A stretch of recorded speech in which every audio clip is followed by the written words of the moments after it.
दुनिया के 7 अजूबों में शामिल ताजमहल न सिर्फ शाहजहां और मुमताज की प्रेम की निशानी है, बल्कि एक ऐसी इमारत है जो हर साल 65 लाख से भी ज्यादा पर्यटकों को अपनी ओर खींचती है। और यही वजह है कि ताजमहल भारत का सबसे ज्यादा घूमे जाने वाला पर्यटक स्थल है। देश विदेश से बुलाए गए 20,000 कारीगरों की कड़ी मेहनत से बने आगरा में स्थित इस मकबरे की दीवारों में 28 तरह के बेशकीमती रत्नों को जड़ा गया है, जो कि पूनम की रात में इस कदर चमकते हैं कि लोग इस इमारत को देखते रह जाते हैं। सन 1653 में बनाए गए इस खूबसूरत ताजमहल की कीमत आज के हिसाब से 53 अरब रुपए आकी जाती है।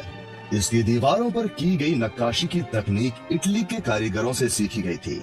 उज्बेकिस्तान के बुखारा से संगमरमर को तराशने वाले कारीगर बुलाए गए थे। पत्थरों को तराशने के लिए बलूचिस्तान के कारीगरों को बुलाया गया था और कैलीग्राफी के विशेषज्ञ को ईरान से बुलाया गया था। ताजमहल के साथ बहुत से रहस्य जुड़े हैं, जिनके बारे में जानकर आज भी लोग हैरान हो जाते हैं, जैसे कि इसके नीचे बने बंद कमरों का राज। नमस्कार दोस्तों, बहुत बहुत स्वागत है आपका मेरे चैनल में। और आज मैं आपको लेकर जाने वाला हूँ दुनिया की सबसे नायाब इमारतों में से एक ताजमहल में, और इसके इतिहास, वास्तुकला और रहस्यों से जुड़ी सारी जानकारी आपको इस वीडियो में देने वाला हूँ। तो ताजमहल उत्तर प्रदेश के आगरा शहर में स्थित है, और आगरा पहुंचने के बाद आप आसानी से बस, ऑटो रिक्शा, कैब या अपने निजी वाहन से यहाँ तक पहुँच सकते हैं। तो मैं अपने निजी वाहन से वेस्ट गेट पार्किंग की तरफ से ताजमहल के परिसर में पहुंचा, और मैंने टिकट काउंटर तक लगभग 1 किलोमीटर का सफर पैदल चलकर पूरा किया। आप चाहे तो 20 रुपए प्रति व्यक्ति का टिकट लेकर इलेक्ट्रिक कार्ड से भी टिकट काउंटर तक पहुंच सकते हैं। मैं बताना चाहूँगा कि ताजमहल में प्रवेश करने का टिकट अगर काउंटर से लिया जाए तो 50 रुपए का है, और अगर ऑनलाइन बुक किया जाए तो 45 रुपए का है। और आपके पास कुछ सामान वगैरह है तो यहाँ फ्री लॉकर की सुविधा भी उपलब्ध है। तो आइए अंदर चलते हैं और इस बेमिसाल इमारत के बारे में विस्तार से जानते हैं। ये दरवाजा जिससे हम अंदर प्रवेश कर रहे हैं, इसको कहा जाता है वेस्ट गेट, यानी कि पश्चिमी दरवाजा। और यही वो गेट है जिससे शाहजहां ताजमहल के परिसर में प्रवेश किया करते थे। ये जो जगह आप देख रहे हैं, यहाँ शाहजहां के समय में मीना बाजार लगाया जाता था। और खास बात ये है कि इस बाजार की दुकानों को केवल महिलाएं ही चलाया करती थीं। 20-25 साल पहले तक भी यहाँ बाजार लगा करता था, लेकिन सरकार ने इसको स्थायी रूप से बंद कर दिया। उस जमाने में यहाँ आगरे का घाघरा चोली, चूड़ियाँ, संगमरमर और अलग अलग तरह के पत्थरों से बनाए गए सामान वगैरह मिला करते थे। इस जगह को ताजमहल का 4 गेट एरिया बोला जाता है, यानी कि यहाँ से ताजमहल के मुख्य परिसर के बाहर स्थित चारों दरवाजे और गार्डन देखे जा सकते हैं। पहला दरवाजा है वेस्ट गेट, जिससे हम अंदर आए हैं। दूसरा दरवाजा है यहाँ से दाईं ओर में बना साउथ गेट। इस गेट को शाहजहां के कारीगरों के लिए बनवाया गया था। तो ताजमहल को बनाने आए कारीगर और उनका परिवार इसी गेट से इस परिसर में प्रवेश किया करता था। आज भी इस गेट के पीछे की तरफ कॉलोनी बनी हुई है, जहां लोग कई पीढ़ियों से रहते आ रहे हैं। तीसरा दरवाजा है यहाँ से सीधी दिशा में बना ईस्ट गेट, जिसको वीआईपी गेट के नाम से भी जाना जाता है। शाहजहां के जो भी खास लोग हुआ करते थे, वो इसी ईस्ट गेट से अंदर प्रवेश किया करते थे। और खास बात ये है कि आज भी जब भी कोई वीआईपी ताजमहल घूमने आते हैं, तो वो इसी गेट से अपनी गाड़ी अंदर लेकर आते हैं। चौथा दरवाजा है मुख्य परिसर में प्रवेश करने के लिए बनाया गया बाईं ओर में स्थित ये रॉयल गेट, यानी कि शाही दरवाजा। इस शाही दरवाजे के ऊपर आप देखेंगे कि सफेद रंग के 11 गुंबद बने हैं। ठीक ऐसे ही गुंबद आपको इसके अंदर की तरफ भी दिखाई देंगे। ताजमहल को बनने में कुल मिलाकर 22 साल लगे थे, इसीलिए यहाँ कुल मिलाकर ये 22 गुंबद बनाए गए थे। 2019 में किए गए एक सर्वे के अनुसार ताजमहल भारत में सबसे ज्यादा घूमे जाने वाली इमारत है, जिसको देखने के लिए हर साल देश विदेश से 65 लाख से भी ज्यादा लोग आते हैं। यही नहीं, बल्कि ताजमहल दुनिया की 8वीं सबसे ज्यादा घूमे जाने वाली इमारत है। ताजमहल की सबसे ज्यादा लोकप्रियता इसके निर्माण से जुड़ी प्रेम कहानी की वजह से है। शाहजहां ने अपनी बेगम मुमताज महल की याद में इस इमारत को बनवाया था। मुमताज का असली नाम अर्जुमंद बानो बेगम था और शाहजहां ने उन्हें मुमताज महल नाम दिया, जिसका मतलब होता है महल का सबसे अनमोल रत्न। महज 38 साल की उम्र में अपने 14वीं संतान को जन्म देते वक्त मुमताज की बुरहानपुर में मृत्यु हो गई। अपनी प्रिय बेगम की मृत्यु की खबर सुनते ही बादशाह ऐसे दुखी हुए जैसे उनकी जिंदगी ही तबाह हो गई और कुछ समय बाद बादशाह ने उनकी याद में ताजमहल बनवाने का फरमान जारी किया। ताजमहल का नक्शा पर्सिया के जाने माने आर्किटेक्ट उस्ताद अहमद लाहौरी ने 37 लोगों की टीम के साथ मिलकर तैयार किया था। ये वास्तुकार दुनिया के अलग अलग कोनों से बुलाए गए थे। आपकी जानकारी के लिए मैं बता देता हूँ कि ताजमहल की तरह ही दिल्ली के लाल किले के आर्किटेक्ट भी उस्ताद अहमद लाहौरी ही थे। ताजमहल का डिजाइन दिल्ली में स्थित हुमायूं के मकबरे से प्रेरित नजर आता है। हुमायूं शाहजहां के परदादा थे और उनका मकबरा हिंदुस्तान में आगे बनने वाली कई मुगल इमारतों के लिए प्रेरणा बना। यहाँ चारों तरफ में जो आप लाल पत्थर से बने कमरे देख रहे हैं, ये कुल मिलाकर 210 कमरे हैं, जो कि खास तौर पर ताजमहल को बनाने आए कारीगरों के विश्राम गृह के रूप में बनाए गए थे। तो ये सारे कमरे उसी समय के हैं और जब भी कारीगर काम करके थक जाते थे तो यहाँ खाना खाकर 2-4 घंटे आराम करते थे और फिर दोबारा काम पर लग जाते थे। तो शाही दरवाजे से ताजमहल 300 मीटर दूर है। ये जो आपको बीच में लाइन दिखाई दे रही है, अगर आप इस लाइन को फॉलो करते हुए ताजमहल की तरफ जाएंगे तो आपको ऐसा महसूस होगा कि ताजमहल दूर जा रहा है, जिसको नजरों का धोखा या ऑप्टिकल इल्यूजन भी कहा जाता है। ताजमहल की कीमत तय करने में समय के अंतराल से काफी फर्क आ गया है। फिर भी ऐसा अनुमान लगाया जाता है कि आज इसकी कीमत 53 अरब रुपयों की है। यहाँ आपको दो तरफ में बनी ये लाल बिल्डिंग दिखाई देगी, जिनको ड्रम हाउस के नाम से जाना जाता है। तो शाहजहां जब भी ताजमहल के अंदर प्रवेश करते थे तो उनके स्वागत के लिए इन ड्रम हाउस में नगाड़े बजाए जाते थे। ऐसा कहा जाता है कि शाहजहां ने ताजमहल बनाने वाले मजदूरों के हाथ कटवा दिए थे, लेकिन इस बात का कोई प्रमाण मौजूद नहीं है और बहुत से इतिहासकारों का मानना है कि शाहजहां ने मजदूरों और कारीगरों की जिंदगी भर की पगार देकर उनसे करारनामा लिखवाया था कि वो ऐसी कोई दूसरी इमारत नहीं बनाएंगे। ये जो सफेद संगमरमर से बना टैंक आप देख रहे हैं, इसको बादशाही टैंक के नाम से जाना जाता है। इसी जगह पर बैठकर शाहजहां ताजमहल को बनता हुआ देखा करते थे और उनको कहीं भी कोई कमी लगती थी तो वो एक पत्थर हटवाकर दूसरा लगवाया करते थे। मैं बताना चाहूँगा कि ताजमहल को बनाने के लिए जिस सफेद संगमरमर का इस्तेमाल किया गया है, उसको राजस्थान के मकराना से लाया गया था और यहाँ जितना भी रेड सैंडस्टोन यानी कि लाल बलुआ पत्थर लगा हुआ है, इसको फतेहपुर सीकरी से लाया गया था। जेड और क्रिस्टल चाइना से मंगवाया गया था। लेपिस लेज़ली अफगानिस्तान से आया था, डरकोइश तिब्बत से, जस्पर पंजाब से, सैफायर श्रीलंका से और कार्नेलियन अरब से लाया गया था। कुल मिलाकर ऐसे ही 28 किस्म के बेशकीमती रत्नों को सफेद संगमरमर में जड़ा गया था।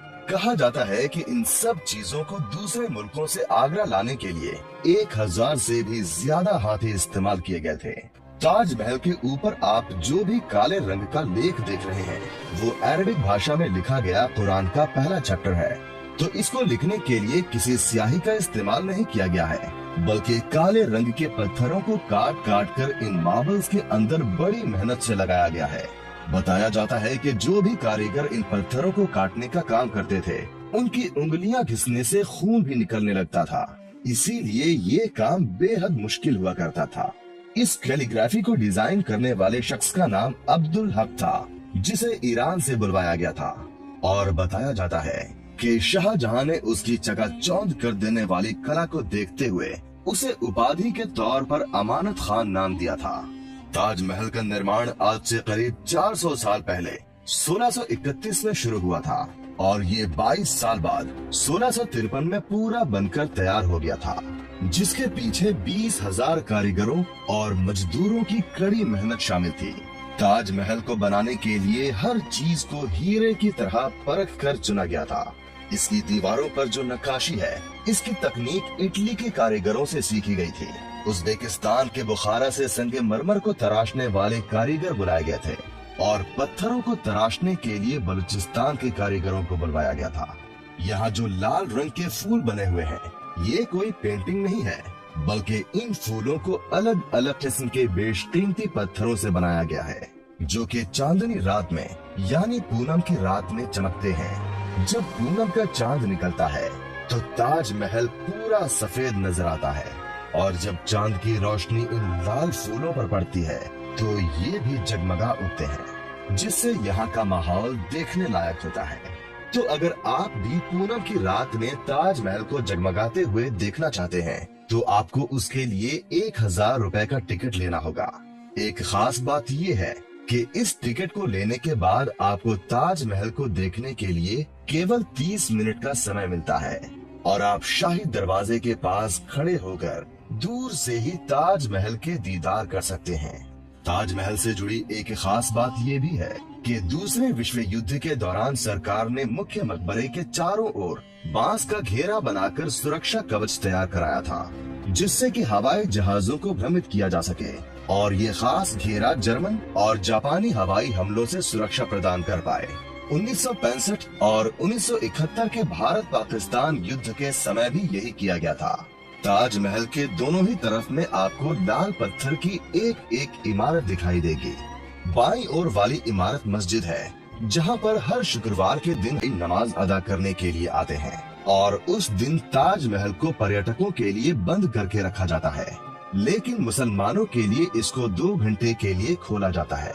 दाईं ओर में जो लाल पत्थर की इमारत आप देख रहे हैं, वो शाहजहां के समय का मेहमान खाना यानी कि गेस्ट हाउस हुआ करता था। इस मेहमान खाने में शाहजहां के मेहमान 2-3 घंटों के लिए आराम करके चले जाते थे, और यहाँ कोई भी मेहमान रात में नहीं रुकता था। मेहमानों के सोने का इंतजाम आगरा के किले में किया जाता था, क्योंकि वहाँ मेहमानों के ठहरने के लिए खास तौर पर कक्ष बनाए गए थे। यहाँ जो फव्वारे आप देख रहे हैं, ये कुल मिलाकर 53 हैं, और आज भी ये सही तरीके से काम करते हैं। इनमें से कोई भी फव्वारा नया नहीं है, बल्कि ये उसी जमाने के हैं जब ताजमहल बनवाया गया था। हालांकि बीच बीच में इनकी मरम्मत और साफ सफाई का काम जरूर करवाया जाता है। तो आप ये सोच रहे होंगे कि शाहजहां के समय में इन फव्वारों को बिना बिजली के भी कैसे चलाया जाता होगा। तो यमुना नदी के पीछे एक बड़ा सा पानी का टांका हुआ करता था, और उस टांके में एक चरखा लगा हुआ था, जिसको शाहजहां के सेवक चलाया करते थे, और इस तरह से पानी उस टांके से इन फव्वारों तक आता था, और ये फव्वारे चल पड़ते थे। लेकिन आज के समय में ये फव्वारे मोटर से चलाए जाते हैं। एक खास बात मैं आपको बताना चाहूँगा कि ताजमहल के परिसर में कुल मिलाकर 16 गार्डन हैं, और जैसा कि मैंने बताया कि यहाँ 53 फव्वारे हैं, तो 16 और 53 अंकों को साथ में मिलाया जाए तो 1653 बनता है, और ये 1653 वही साल है जब ताजमहल बनकर तैयार हुआ था। यहाँ जो ऊपर वाला बड़ा गुम्बद आप देख रहे हैं, इसमें आपको थोड़ा पीलापन नजर आएगा, और नीचे का हिस्सा सफेद दिखाई दे रहा है। तो इसका कारण है कि नीचे वाले हिस्से को मुल्तानी मिट्टी से साफ किया गया है, और ऊपर वाले गुम्बद की सफाई होनी बाकी है, इसीलिए इसमें थोड़ा पीलापन है। आगरा में प्रदूषण का स्तर ज्यादा होने की वजह से ताजमहल के संगमरमर में बार बार पीलापन आने लगता है, इसीलिए समय समय पर इसकी सफाई करवाई जाती है। इस गुम्बद के ऊपर जो आपको किरीट कलश लगा हुआ दिखाई दे रहा है, वो शाहजहां के समय में सोने का हुआ करता था, जिसको बाद में अंग्रेज निकाल कर ले गए थे। इसीलिए सरकार ने यहाँ पीतल का कलश लगा दिया। यही नहीं, बल्कि 1857 की क्रांति के दौरान अंग्रेजों ने ताज को काफी नुकसान पहुँचाने की कोशिश की थी, और उन्होंने लैपिस लाज़ुली जैसे कई बेशकीमती रत्नों को ताजमहल की दीवारों से खोद कर निकाल लिया था। शायद आपको जानकर हैरानी होगी कि ताजमहल की जो 4 मीनारें हैं, ये बिल्कुल सीधी नहीं खड़ी हैं, बल्कि ये चारों बाहर की ओर हल्की झुकी हुई हैं। इन्हें ऐसा जानबूझकर बनाया गया था ताकि भूकंप जैसी आपदा आने पर अगर ये गिरे भी तो बाहर की ओर गिरें और मुख्य मकबरे को कोई नुकसान न पहुंचे। तो अब कुछ सालों से 50 रुपए के टिकट में इस प्लेटफॉर्म के नीचे के हिस्से तक ही जाने की अनुमति होती है, और अगर आपको ऊपर के हिस्से में जाना है तो आपको कुल मिलाकर 250 रुपए का टिकट लेना होगा। ऊपर के हिस्से में शाहजहां और मुमताज की कब्र मौजूद है, जिसको देखने के लिए आप चाहें तो 200 रुपए ज्यादा खर्च कर सकते हैं। ताजमहल की नींव बनाते समय इसके चारों ओर बहुत से कुएं खोदे गए और इन कुओं में ईंट पत्थर के साथ साथ आबनूस और महोगनी की लकड़ियों के लट्ठे डाले गए। ये कुएं ताज की नींव को मजबूत बनाते हैं। आबनूस और महोगनी की लकड़ियों की खासियत ये होती है कि इन्हें जितनी नमी मिलती रहेगी ये उतनी ही फौलादी और मजबूत बनती रहेंगी। और इन लकड़ियों को नमी ताज के पास बहने वाली यमुना नदी के पानी से मिलती है। एक खास बात ये है कि यमुना नदी के पानी का स्तर हर साल घटता जा रहा है और लकड़ियों में नमी की कमी आती जा रही है। यही वजह है कि सन 2010 में ताजमहल में कुछ दरारें भी देखी गई थीं। ये सामने की ओर से यमुना नदी बह रही है। इस नदी के पीछे की ओर में आपको एक गार्डन दिखाई देगा जिसको कहा जाता है मेहताब बाग। आप जब भी कोई फिल्में देखते होंगे जिसमें ताजमहल को पीछे की तरफ से दिखाया जाता है, उनकी शूटिंग इसी मेहताब बाग में की जाती है। बताया जाता है कि शाहजहां अपने लिए मेहताब बाग में एक काला ताजमहल बनवाने वाले थे, लेकिन उनके बेटे औरंगजेब को लगा कि अगर ऐसा हुआ तो सारा खजाना उस काले ताज को बनाने में खर्च हो जाता और उसके हिस्से में कुछ नहीं आता। इसीलिए उसने ऐसा होने नहीं दिया और शाहजहां को आगरा के किले में बंदी बना लिया। आगरा के किले में मुसम्मन बुर्ज में शाहजहां को कैद किया गया था, जहां से बैठकर वो रोजाना घंटों तक ताजमहल को देखा करते थे। अगर आप शुक्रवार के दिन आगरा आते हैं तो आपको ताजमहल के परिसर में तो प्रवेश करने के लिए नहीं मिलेगा, लेकिन आप चाहें तो आप मेहताब बाग से ताजमहल का दीदार कर सकते हैं। और मेहताब बाग से ताजमहल आपको कुछ ऐसा दिखाई देगा। यहाँ आपको ये खुफिया सुरंग भी दिखाई देगी जो कि ताजमहल के बेसमेंट से होते हुए सीधा आगरा के किले में जाकर खुलती थी। तो ये है आगरा के किले में मौजूद वो जगह जहाँ ये खुफिया रास्ता खुलता था। बताया जाता है कि शाहजहां की मृत्यु के बाद उनकी बेटियां रोशन आरा और जहां आरा उनके शव को इसी खुफिया रास्ते से ताजमहल तक ले गई थीं। ताजमहल के नीचे 22 ऐसे कमरे भी मौजूद हैं जो आज तक भी राज बने हुए हैं।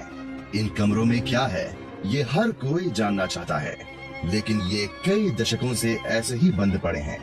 आइए अब हम ऊपर के हिस्से में चलते हैं।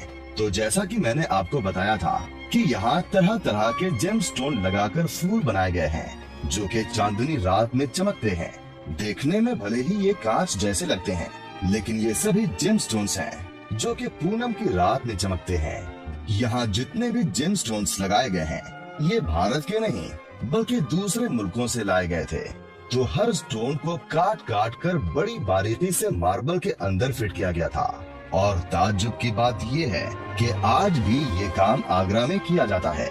यहाँ जो हरा पत्थर आप देख रहे हैं ये है एमरल्ड यानी कि पन्ना, जिसको अंगूठियों में भी लगाया जाता है। जो लाल रंग का पत्थर है उसको कहा जाता है कोरल यानी कि मूंगा, और इसको भी अंगूठियों में पहना जाता है। और दूसरा जो लाल पत्थर है उसको कहा जाता है ऑनिक्स यानी कि हकीक, जो कि ट्रांसपेरेंट होता है और इसके ऊपर रोशनी पड़ने से ये चांदनी रात में चमकता है। यहाँ दीवारों पर आप देखेंगे कि अरबी भाषा में कुरान पाक के पहले चैप्टर की आयतें लिखी हुई हैं। तो ये है ताजमहल का मुख्य मकबरा, जिसके अंदर शाहजहां और उनकी बेगम मुमताज महल की कब्र मौजूद है। तो ये सामने वाली कब्र मुमताज की है और बाईं ओर वाली कब्र शाहजहां की है, लेकिन ये उनकी असली कब्रें नहीं हैं, बल्कि इन कब्रों को केवल पर्यटकों को दिखाने के लिए बनाया गया है।